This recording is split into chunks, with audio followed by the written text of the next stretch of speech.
I could be your mother. You're not. But I could be. You're not. No. Can I take you back to your hotel?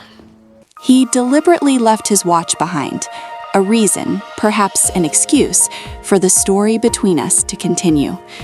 Not long after, my daughter returned home, rushing in to check her packed belongings, and just as expected, I found Hayes' watch the next morning.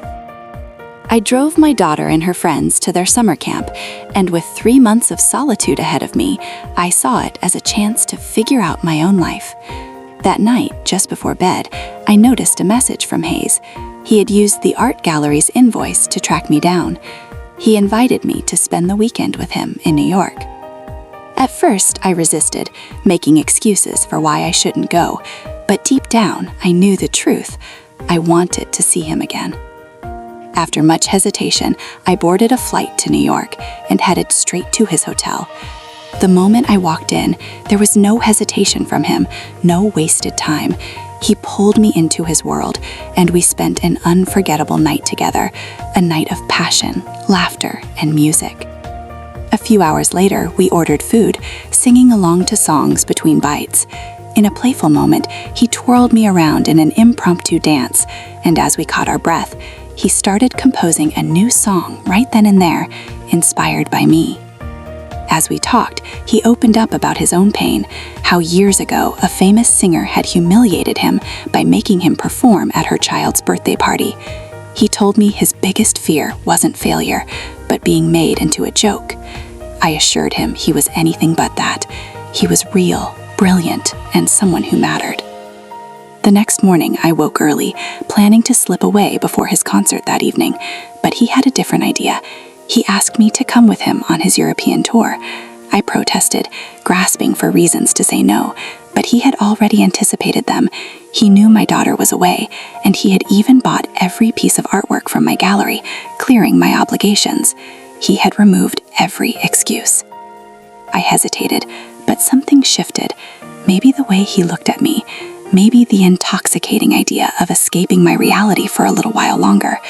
I said yes. For 3 months, I traveled across Europe with him. Our love deepened with every city, every concert, every stolen moment together. To the world, I was introduced as his art consultant. One day, my daughter called to check in. I avoided the truth, simply assuring her everything was fine. The bliss continued until Paris. A paparazzi photo captured a stolen kiss between us, setting off a frenzy. Shaken, I told him we needed to be careful, but he didn't see why we should hide our love. "I love you," he said simply. Later, during a day off by the water, I felt out of place among his world. One of his bandmates accused me of acting older than I was. Then he asked how we met.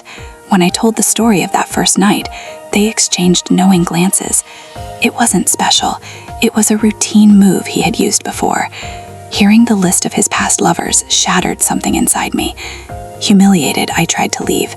He chased after me, swearing I was different, that I had changed him, that every song he wrote was about me, that I couldn't ignore the truth. I had been the one hiding us.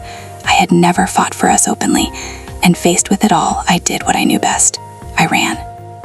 I left him behind, tears in my eyes, and returned home. Days later, my ex-husband arrived, bringing up rumors about me and a famous pop star.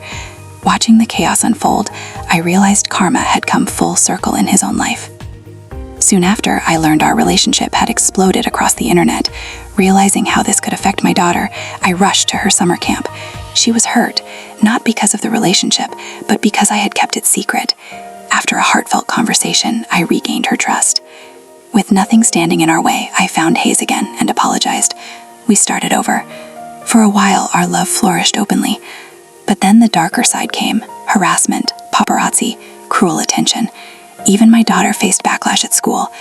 Seeing her pain, I made the hardest decision of my life. I ended things. He begged me to fight for us, but I was a mother first.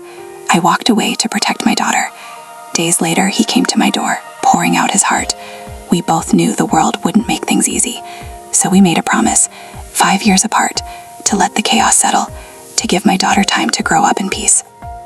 Time passed. My daughter grew up and moved away to build her own life. One evening, I saw him on television, still singing, still captivating the world, In an interview, he made an announcement. He was coming back to Los Angeles, back to me. This time, with no barriers between us. This time, free to love each other without fear.